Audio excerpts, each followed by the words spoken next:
Amém? João capítulo 14, versículo 27.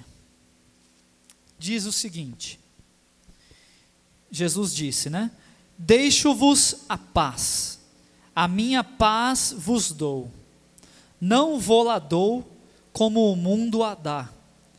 Não se turbe o vosso coração, nem se atemorize. Amém? Até aqui. Lá em Romanos capítulo 5, um pouquinho mais. Romanos capítulo 5, versículo 1.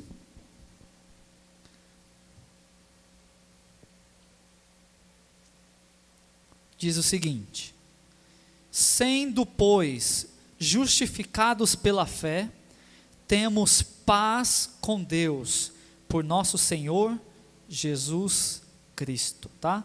Sendo, pois, justificados pela fé, temos paz com Deus, por nosso Senhor Jesus Cristo. Agora vamos lá para Mateus capítulo 11, versículo 28, todos acharam? Jesus disse: vinde a mim, todos os que estáis cansados e oprimidos, e eu vos aliviarei. Versículo 29, tomai sobre vós o meu jugo, e aprendei de mim, que sou manso e humilde de coração, e encontrareis descanso para a vossa alma. Amém? Mas hoje Deus falou para mim ministrar sobre os traumas e a culpa interior, tá? Jesus, ele disse: vinde a mim todos os que estáis cansados e oprimidos, e eu vos aliviarei. Jesus, ele tem esse poder de nos libertar, de nos curar de todos esses traumas, essa culpa interior. E eu marquei uma introdução que diz o seguinte: hoje iremos falar sobre algo que muitas pessoas não gostam de falar: mexer em feridas antigas e sujeiras que estão debaixo do tapete da nossa vida.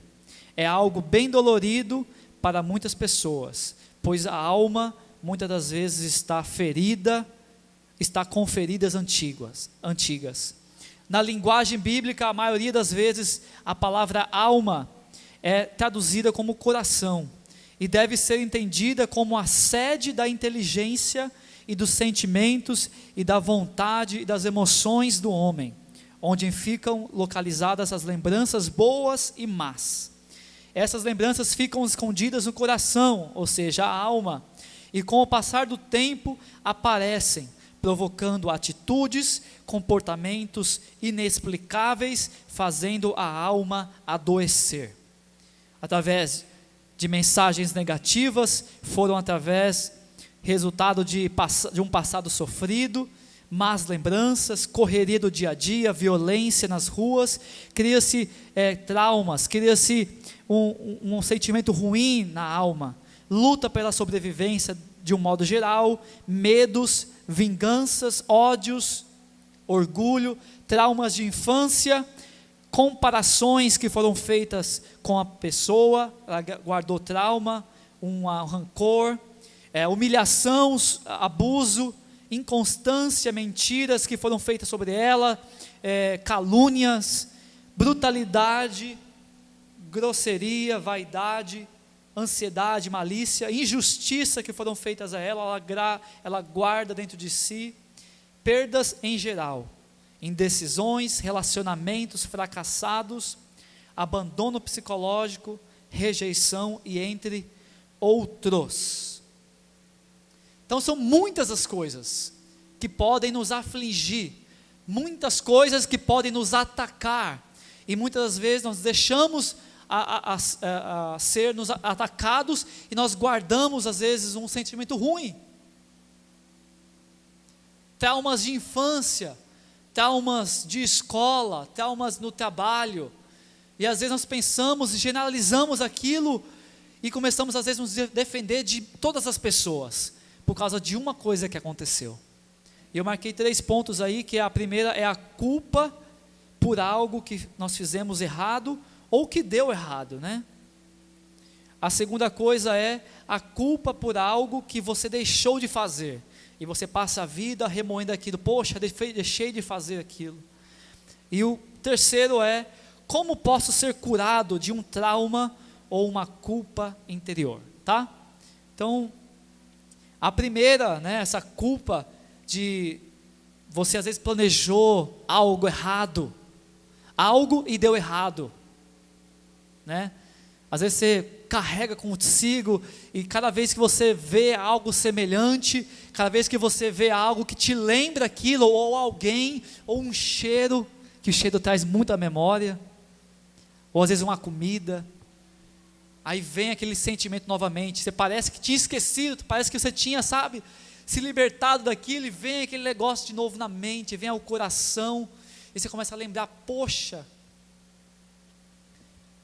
poderia ter dado certo, né? Poxa, poderia ter dado certo aquilo, poderia ter ido avante, poderia ter crescido, poderia ter se desenvolvido, poderia estar muito melhor hoje, né? Nós vemos, muitas vezes nós nos pegamos assim,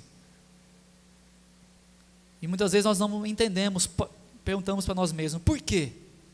Por que aconteceu isso comigo? Por que aconteceu isso? Por que deu errado? Era uma coisa boa, é uma coisa que ia ajudar a minha família, e às vezes nós carregamos isso no coração, ficamos tristes. Outra culpa é por algum pecado que você cometeu, que você sofreu de alguém pecou contra você, te magoou, falou palavras que te, sabe, deixaram tristes, amarguradas.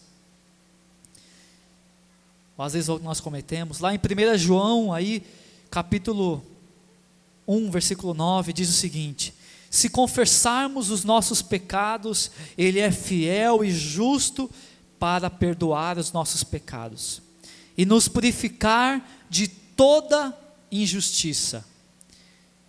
Então, se às vezes você cometeu algo que você fica se culpando, algo que você fez e você, poxa, eu não tinha ter feito aquilo, passou anos às vezes, e você fica se culpando.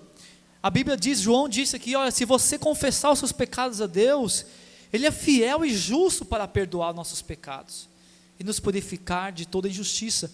Então, se você pediu perdão a Deus, irmãos, se Deus te perdoou, esquece, não fica remoendo algo que você fez, poxa, mas eu falei isso do meu marido, eu falei aquilo, eu fiz isso, eu menti, meu Deus do céu. Se você se arrependeu, se você pediu perdão a Deus, não carrega mais isso com você, sabe, deixa para trás, deixa lá para trás, ó. Davi, ele cometeu um adultério com a mulher de outro homem, ele a desejou, e mandou trazê-la para o seu castelo ali, para a sua casa, teve relação com ela, e o marido dela estava na guerra, ele mandou cartas para o general de guerra, falou o seguinte, olha, coloca ele no lugar mais perigoso da guerra, e quando ele estiver em aperto, vocês saem de fininho, deixa ele morrer. Davi, um homem de Deus, um homem segundo o coração de Deus, um homem adorador, que você vê na Bíblia, estava cego por um pecado, por uma mulher, por uma cobiça. Ele tinha mulheres, irmãos, ele tinha umas 3 mulheres, e Deus usa o profeta Natã ali, e fala assim, olha, vai e fala para Davi uma história, e Natã, o profeta, chegou diante de Davi e falou, rei, eu tenho uma história para o Senhor. Ele fala, profeta de Deus, certo dia um homem, ele tinha muitas ovelhas, e chegou um forasteiro, um amigo dele, para a casa dele, e ele pegou a ovelha de um outro homem que tinha somente uma, e matou para dar para o seu amigo, para fazer ali um jantar. O que se deve fazer com esse homem? Ele, vive o Senhor que esse homem é digno de morte. Natã falou, esse é você. Ele caiu em si, irmãos, ele estava cego, fazia dias, semanas, ele não conseguiu ver o que ele fez, estava cego, dominado pelo pecado. Ele falou, porque você tem mulheres, e você foi pegar a mulher de um homem que tinha só uma, a preciosa dele. Esse homem é você, Ele caiu diante de Deus, chorou amargamente, ficou ali dias e dias e dias diante de Deus, e ele compôs um dos salmos mais famosos, que é o Salmo 51, e ele começa a chorar diante de Deus, clamar a Deus, e fala: Deus, não retires de mim o teu Espírito Santo, Deus, me dá um coração novo, me perdoa. E ele se quebranta diante de Deus ali, é uma longa história, mas encurtando, ele também passou por essa culpa, ficou ali por muito tempo, sabe, por a atrocidade que ele fez, e Deus o perdoou. Sabe o que ele fez quando Deus o perdoou? Ele se levantou, bateu o pó da roupa e foi comer, e depois teve uma vida digna diante de Deus. Ele se livrou daquela culpa, porque quando Deus perdoa, Deus ele perdoa. Davi ele fez isso, eu marquei aqui, irmãos, José do Egito, lembra aquela maravilhosa história do José? Foi vendido pelos irmãos, ele era o filho mais querido do pai, e os irmãos ficaram com inveja dele, que o pai preferia ele, deu a túnica nova, bonita para ele, e os irmãos pegaram e iam matar ele, e outros falaram: não, vamos matar ele não, vamos vender ele como escravo. Vendeu ele como escravo, sofreu ali, acho que 17 anos, até ele ser o governador do Egito. Deus o levantou ali da prisão, da escravidão, e quando ele viu os irmãos, ele não falou assim: olha, vou matar vocês agora, não, ele chorou e os abraçou. Ele poderia ser, irmãos, uma pessoa amargurada, cheia de traumas, cheia de culpa interior, e procurar vingança quando ele viu os irmãos dele. Ele tinha todo o poder ali do Egito nas mãos dele, irmãos. Ele não guardou aquele rancor, que seria normal uma pessoa ter um rancor pela família, pelos irmãos que o venderam como escravo. Mas você vê que todos os momentos que ele passava dificuldade, injustiça na casa de Potifar, foi ali para a prisão, carregando pedra, fazendo um monte de coisa, e ele sempre colocava, você entende que ele tinha uma comunhão com Deus, e ele não guardava aquele rancor, aquele trauma, que é um trauma que qualquer um de nós aqui poderia guardar. A última pessoa que eu coloquei aqui foi Paulo. Paulo, irmãos, no começo do ministério dele, ele entrou em parafuso. Sabe por quê? Porque antes de ele se converter, ele matou um monte de cristão. Ele confirmou a morte de Estevão, foi a primeira morte ali. Perseguiu a igreja. A Bíblia diz que ele perseguia as mulheres, as crianças, ele maltratava, fazia um monte de coisa. De repente ele se converte. Imagina só, à noite, você vê os escritos de Paulo, quando você entra, eu já entrei lendo os escritos dele para ver o sentimento que ele carregava disso que ele tinha feito.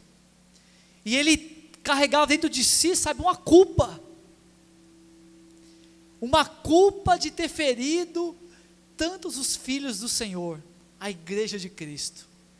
Até que ele fala que eu sou miserável, o mais dos miseráveis dos pecadores, porque eu persegui a igreja de Cristo. Mas você vê que Jesus curou ele, Jesus começou a dar visão a ele, Jesus começou a restaurar a vida dele, ele começa a falar: eis que eu sei em quem eu tenho crido. E no final ele fala: combati o bom combate, acabei a carreira, guardei a fé. Lá em 2 Timóteo 4:7. Mas tem muitas pessoas que ainda carregam, que não se perdoam por algo que fez. Talvez você não se perdoa por algo que você fez ao seu pai, à sua mãe, por algo que você fez a alguém. Mas eu quero te dizer que Cristo tem essa cura. Cristo tem essa cura para os nossos corações. Algo que você deixou de fazer. Poxa, tal pessoa morreu, eu poderia ter ajudado mais. Poxa, tal pessoa aconteceu isso, eu poderia ter evitado isso. Poxa, aconteceu isso, a minha filha, etc. Eu poderia ter agido assim, hoje seria diferente. Hoje a amizade do meu tio eu teria se eu tivesse agido assim, assim, assado. Tantas as coisas que vêm ao nosso encontro, e o diabo, o inimigo das nossas almas, como diz a Bíblia, ele vem acusando, ele vem jogando nas nossas mentes palavras como essa, para que nós venhamos nos sentir derrotados, em depressão. Quantos crentes, quantos cristãos hoje se encontram em depressão, por coisas como essas, e é triste. Nós temos que nos perdoar. Se Deus já nos perdoou, irmãos, esquece, coloca de lado, coloca para o passado lá para trás. Lá para trás, a Bíblia diz lá em Miqueias 7,19, que Ele esquece dos nossos pecados. Quando Ele perdoa, Ele lança nas profundezas do mar. Se Deus, que é Deus, esquece, que Ele tem uma mente perfeita e jamais pode se esquecer de algo, se Ele se faz esquecer dos nossos pecados, do que nós cometemos, do velho homem, da velha vida, porque nós vamos ficar remoendo, trazendo para trás. Ele lançou no mar de esquecimento e colocou uma placa: não pesque. Pastor, por que está falando isso, pastor? Porque é uma realidade de todos nós, irmãos. Eu não sei como que está seu coração, mas Deus sabe como que está o teu coração. Eu não sei a tua história, mas Deus sabe a bagagem que você carrega aí dentro.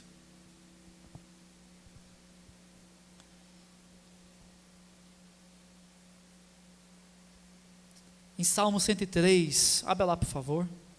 Salmos de número 103. Versículo 1, versículo 2 ali até o 5.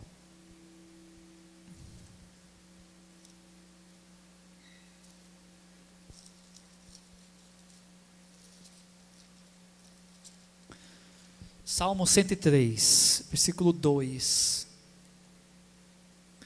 Bendize, ó minha alma, ao Senhor, e não te esqueças de nenhum dos seus benefícios. É Ele que perdoa todas as tuas iniquidades e sara todas as tuas enfermidades. Quem redime a tua vida da perdição e te coroa de benignidade e de misericórdia. É Ele que enche a tua boca de bens, de sorte que a tua mocidade se renova como a águia. Amém? É Ele que nos cura, é Ele que nos sara, é Ele que nos perdoa, é Ele quem renova o nosso interior, é Ele que nos livra da perdição do inferno, é Ele que nos coroa com a sua benignidade e misericórdia, e que enche a nossa vida de bênçãos e renova nosso interior.